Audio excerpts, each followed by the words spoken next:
ఆకాశంలో ఆనందం అంతుపట్టని అనుబంధం. ఆకాశంలో ఆనందం అర్థం కానిది. ఈరోజు టీవీలో ఏమొస్తున్నాయో ఒకసారి చూద్దాం.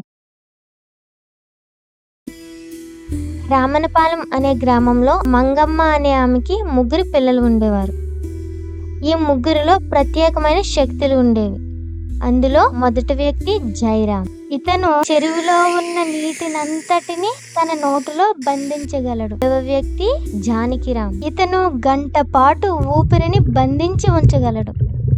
మూడవ వ్యక్తి కళ్యాణ్ రామ్. ఇతను మంటలను తట్టుకోగలడు.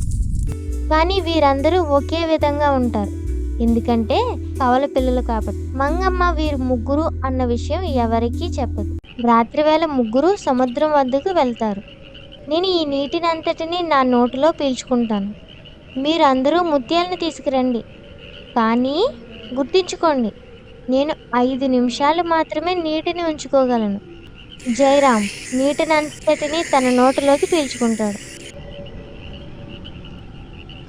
వారిద్దరూ ఆ ముత్యాలన్నింటినీ తెచ్చుకుంటారు.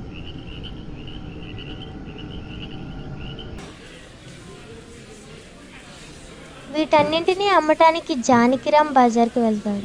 మత్స్యకారులందరి వద్ద ముత్యాలు చాలా తక్కువ ఉంటాయి,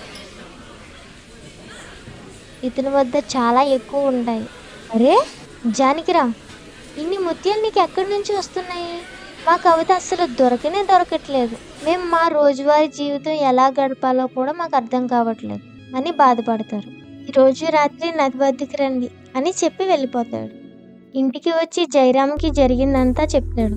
నువ్వు కంగారు పడుకు సోదరా, నేను రేపు వెళ్తానులే అని అంటాడు. మత్స్యకారులందరూ సముద్రం వద్దకి వస్తారు. జైరాం, మీరు వెళ్ళి ముత్యాలను తెచ్చుకోండి. నేను 5 నిమిషాల వరకు మాత్రమే నీటిని నా నోటిలో ఉంచుకోగలను. సరే సరే.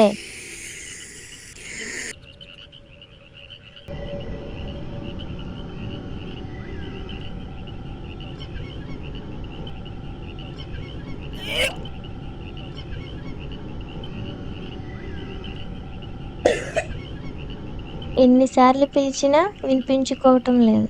జైరాం నీటినంతటిని సముద్రంలోకి వదిలేస్తాడు. వీరు కాపాడండి కాపాడండి, మేము మునిగిపోతున్నాము, కాపాడండి అని గట్టిగా అరుస్తారు. ఈ విషయం రాజుగారికి తెలిసి జైరాంని రాజు దగ్గరికి తీసుకురమ్మంటారు. నీవు నీటిలోకి తోసి మత్స్యకారుని చంపేశావు. లేదు లేదు మహారాజా, నేను వారిని చంపలేదు. నేను 5 నిమిషాల వరకు మాత్రమే నేను నీటిని నోట్లో ఉంచుకోగలను. వారిని రమ్మని ఎన్నిసార్లు పిలిచినా వారు రాలేదు మహారాజా. నాకు ఇవన్నీ తెలియదు. నువ్వు వాళ్ళని చంపావు, అందువలన నిన్ను కూడా సముద్రంలో ముంచి చంపేస్తాం. నీకు చివరి కోరిక ఏమైనా ఉంటే చెప్పు, దానిని ఖచ్చితంగా తీరుస్తాం. హా మహారాజా, నేను చివరిగా మా అమ్మను కలవాలి అని అనుకుంటున్నాను. సరే వెళ్ళు. ఇంటికి వచ్చి జరిగిందంతా చెప్తాడు. నీవేమీ భయపడకు, నేను వెళ్తాను అని చెప్తాడు. మరుసటి రోజు జానకిరాం సముద్రం వద్దకి వెళ్తాడు. నువ్వు వెళ్ళి సముద్రంలో దూకు అని చెప్తాడు రాజు. జైరాంకి ఏమీ అవ్వదు, ఎందుకంటే జైరాం తన శ్వాసని బంధించగలడు.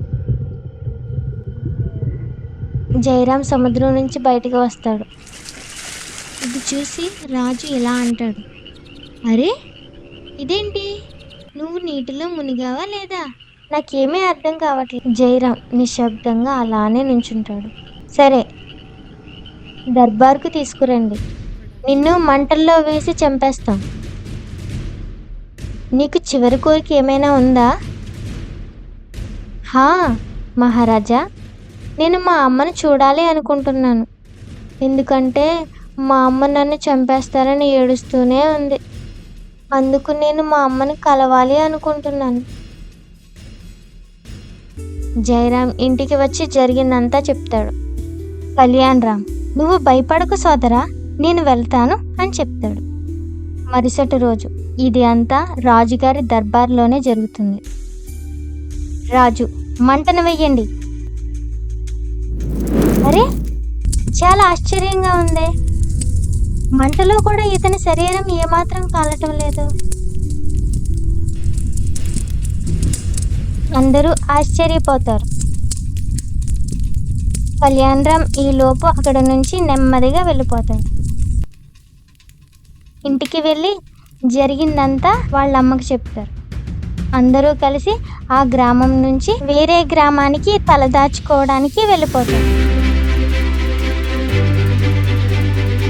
వారు బాబు, ఇది ఎక్కడ సినిమా రా బాబు? అరే టీజే, ఎప్పుడో సినిమా చూసారా? ఇందులో ముగ్గురు అన్నదమ్ములు 2 మర్డర్లు చేసి తప్పించేసుకున్నారు. వానలో నేలపై మబ్బులలో ఎగిరిపోతానా, భార్యను నేను చూసి మత్తులో ఉంటా.